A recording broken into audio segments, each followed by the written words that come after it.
Welcome to the Director's Commentary podcast for Heart, the City Beneath. I'm Grant Howitt, and I'm joined by Christopher Taylor, and we wrote the Heart RPG. In these episodes, we'll be going through the text of the book and discussing how we came to design the game.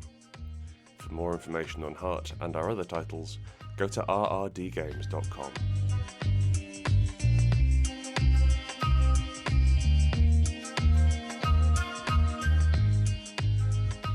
Exploration, that's the name of the game, and I want to play the game with you. Thanks. It means a lot to me. That's good. Yeah, this is delving. Kind of a big thing. Yeah, didn't used to have rules for it. No. And then we did, and they were bad. Well, they weren't there, really. It was just a series of challenges, rather than something. As we spoke about, we put in mechanics for what if we treated everything like it was a baddie? And therefore you can basically erode hit points from a delve, which leads to some kind of Kama Sutra approaches to language. Like you have to really sort of bend yourself around to get to get the sentences to make sense with the terminologies that we've invented. But it's okay. It does the thing. We've received a few questions about boons and banes. Yeah, I don't think anyone's understood them. I don't think so. No. We must have written it badly. I don't know. I mean, it doesn't matter that much, really. It's a means of directly doing. I don't know. It's fine. Heart is made up of two kinds of locations. There are delves or connections, and there are landmarks. And something which we wanted to sort of stress, and which I think we managed to get across, is that landmarks are permanent. Isn't quite the right word, but more permanent than delves. Yeah. Given that, like, if you leave a landmark and then come back to it, you can presume it'll be the same when you come back. But delves are in this sort of weird mishmash. Like, they operate on terms of themes rather than geography. Yeah, very much so. And those themes change wildly with tiers. Yeah. So tiers are a fairly important thing to understand in the game. It ranges from 0 to 4. Technically, there are two other categories, but those are the basic categories. And tier 0 is Spire, basically. Not the heart in any way is tier 0. Mm-hmm. And as you'll have noticed earlier in the book, there are generic rules for each tier. There's a sort of suggested stress dice for the tier and things like that. And as you go down, it gets more difficult. This is literally like turning the difficulty up on the game. So the stress dice goes up, the chances of you meeting something dangerous go up, all of that sort of things. So yes, tier 0 is the Spire. Tier 1 is Derelictus, and the areas just around that and outside of it. So it's fairly shallow. You've only got some heart there. So as you'll see in the examples on page 99, you've got like the tunnels to the home nations. Like, a lot of the refugees from Spire have been through these tunnels and are not heart-tainted. Yeah. Tier 2 is where it goes weird. This is real Heart Town. This is where you get places like High Rise, like cities underneath the ground with skies and madness, and it's bonkers.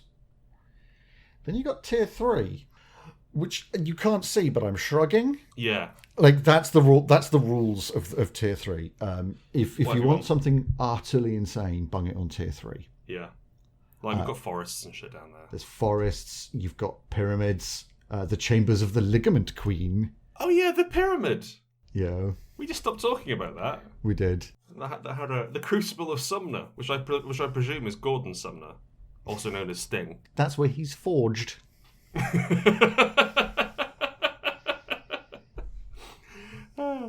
And then you've got tier 4. Yeah, which is a real shrug. Which is an absolute shrug because we literally don't know what's there. We don't. I mean, it's a bit of a cop-out, I think. But also, there's no answer we could give which would be interesting enough. Yeah, absolutely. Which would also match with the flexible reality that we've established throughout the rest of the game. We've given you a bunch of things that the heart could be. Honestly, don't pick one. Just wait until one of your players goes, I reckon the heart is... They're correct. I reckon it's just ham. Fuck. God damn it again! Fuck. Every time. Okay, so the ham elemental comes towards you wielding a powerful ham sword. Ham, it says. Fractures. That's next. Fractures are other places. So my favourite thing, aside from an overclocked mech suit and a magic system which hurts you, is a shit otherworld. Mm-hmm. I love otherworlds that are fantastical in as much as they don't make sense in like reality terms, but not brilliant. Like if I got a floating castle, I want it to be barely floating. Yeah. Or I want it there's a floating castle somewhere under the shanty town that the goblins built on it. Absolutely. And now they crash it into other castles and take bits. The great thing about Fractures is that you can do what the damn hell you like with them. Yeah. You want some sci-fi in your game? Congratulations, that's in a Fracture. Yeah. Like, just do it. Nobody cares. You say you can do whatever you like with them. I did, and it made it into the book. That's very true. And I pushed hard for the 8 heavens. Mm-hmm. And they're not in heart. Well, okay. Metaphysics is difficult. And the point is, the membrane between worlds is thin within the heart. The world between worlds. Yeah. So I just got to come up. I got to write a bunch of heavens, and then like with the understanding that players might be able to kick in the door. Yeah. And as you're seeing there, you'll see things like this, the City Eternal, the Grail Road in the examples, and also my absolute favourite location. And this is all of the details of it. This is a geographical location. Midnight on the Eve of Our Demise and Other Poems. That's it. That's all that's in the book of that. But isn't it lovely? And you know, I've got my own theories what it is, but we're not going to tell you. But I'll never tell. I'll never tell. I mean, this would be the opportunity where I could tell them. I mean, that's like an Easter egg. Yeah, it's it's from my own heart campaign that I ran, and the idea is that there was this Elfia who worshipped the Hungry Deep, which is nihilism crossed with Nurgle, and they ascended into this glorious sort of dust angel state. But it was such a traumatic experience for them and the cult which they had to sacrifice to get there, that they wrote a poem about it while they were doing it, and then that poem is in the heart, and now that poem is the reenactment of their final hour of life over and over. And you can go there. Isn't it lovely? I'm glad I explained. That makes lots of sense. Right? That's perfect. And that's the sort of crap you can get away with in Heart. It's really fun. And you can push that even further with Rogue. Mm. This shit doesn't even have a location. You can have them turn up to meet people. It's great. Open your front door. Congrats, you're on tier 3 now. The Grendel hunting clubs are my absolute favourite Rogue location. Let's hold off on talking about the clubs until we actually get to the let's hold off on talking about specific landscapes until we hit the specific places themselves. Is there anything else you'd like to say about delves? I think we should talk about actual delves, rather than just the tiers and stuff. The delves are how you get between places, right? Mm. So we've spoken about how it's essentially a big bag of hit points that you deplete by doing actions that get you further on the path. Mm-hmm. This is running, jumping, climbing trees. If you want to run a combat on it, you run the combat and then give them a boon based on how hard the combat was. Yeah. If they lose the combat and make it out, you give them a bane, which extends the which extends the delve and starts knackering their resources more. Or also, I think the most common bane for me would be, we're going to hang back here and try and treat our wounds. Yeah. We're going to stop if they stop for any reason. Yeah. And that's it. That is the delve rules. They're real simple. Mm. It's the thing that gets misunderstood the most, I think, is, as you've said, boons and banes and when to assign those. Mm. And if it's going to slow them down, it's a bane. Mm-hmm. If it doesn't directly affect the delve, but they did well at it, give them a boon. Might as well, eh? That's how that works. Or if they want to, one option is you say, there's some resources, some resources. That's not how it's pronounced. Some resources, resources over there, and unfortunately, it's kind of out your way. And so you can go and clear that place out, but it will act as a D8 bane. Yeah. And you can offer them that, and so it's kind of a fun risk reward thing, and you sort of keep the amount that you've added secret until they find out. And because it's always one dice, it can be one. which is completely negligible. But if it's a D8, 8 is a problem. One challenge with delves is that there's only 3 in the book. Because delves are by necessity a liminal space between 2 main things. We wanted them to be interesting when you're on them, but not interesting enough to warrant sticking around. They're not where your game should be set. Absolutely not. No, and like it's a bit like we don't really have rules for corridors in our games. No, but there must be corridors, right? So it's like I think like in Unbound, this we had it was a generic pulp system we wrote, and there were not rules for fighting in corridors. It's like you only have fights in interesting places, and if there's a corridor, then that's just a place you'll travel to. You'll travel through en route to somewhere where you'll have a fight. Unless for some reason the corridor was specifically interesting, at which point it was its own location. Yeah, and then so the blood corridor, or the knives corridor, or the upside down corridor, or that corridor from Old Boy. That one, the one. And so we couldn't. Because the heart is completely random as to how you make it up. Not random, it's up to you, and there's tiers. Because the heart is constructed by the GM and the players as they go through it, we couldn't really have example delves. So what we've got is, we've tried to write you a robust guide on jamming together 2 landmarks and then extrapolating. And it's like you imagine it's like 2 bits of foam. 2 bits of latex foam that you smush together and then sort of pull them out, and it sort of creates like strings of latex. That's a delve. Sorry, actually, Chris, can I try again? Please. It's like getting 2 pizzas and smashing them into each other face first. Now, the face of the pizza is the top of the pizza. Okay, and where are the olives in this? Oh well, they're in between the 2 sides. Okay, what do they represent? The olives are NPCs. Okay. Mm-hmm. Anchovies are boons. Makes Pineapples sense. are bane. Sorry, ham's a bane. Pineapple, I don't care. You know what? Just isn't here. Yeah, isn't here. It's not here. Pineapple's in a sci-fi game. Pineapples are aliens. Good. So I hope that makes sense. No. Good.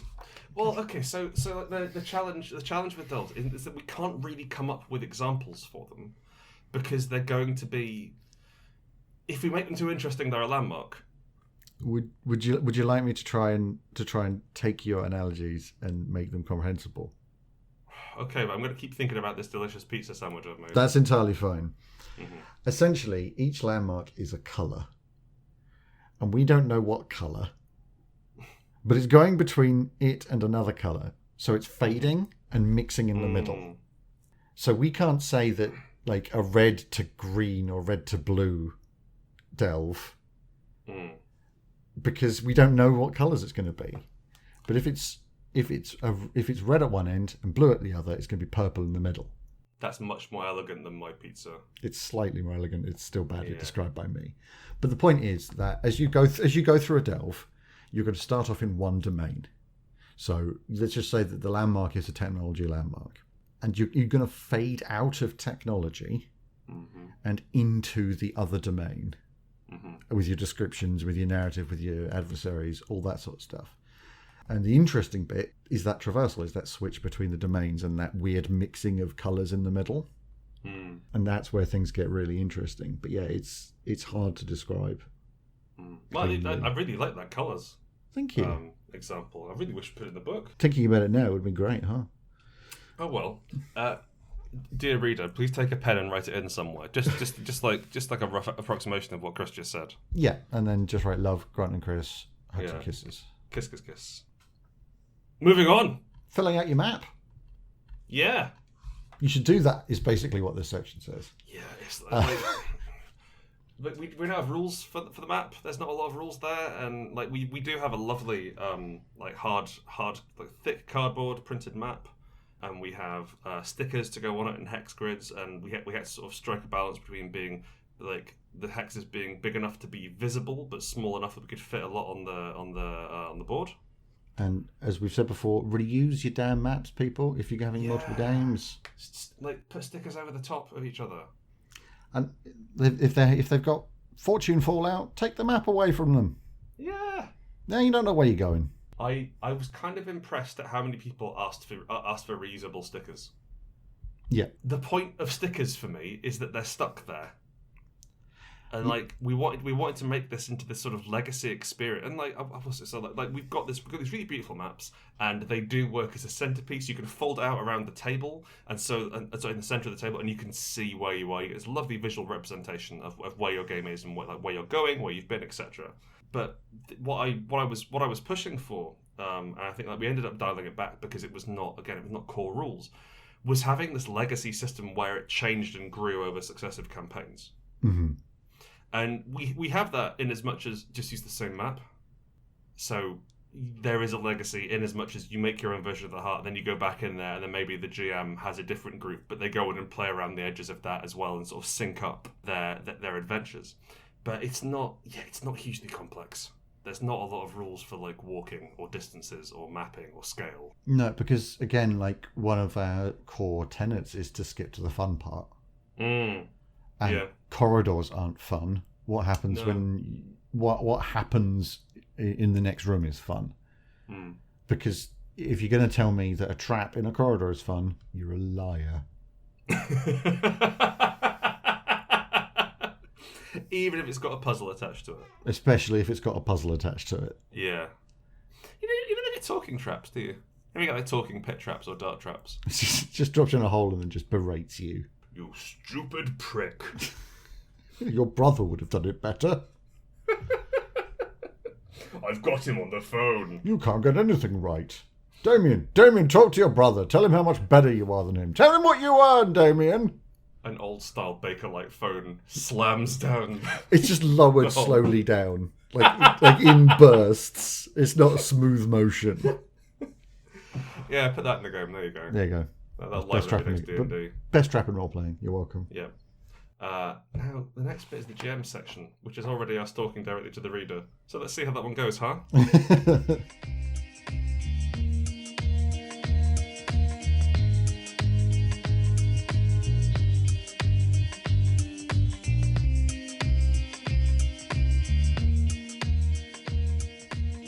You've been listening to the Director's Commentary podcast for Heart, The City Beneath.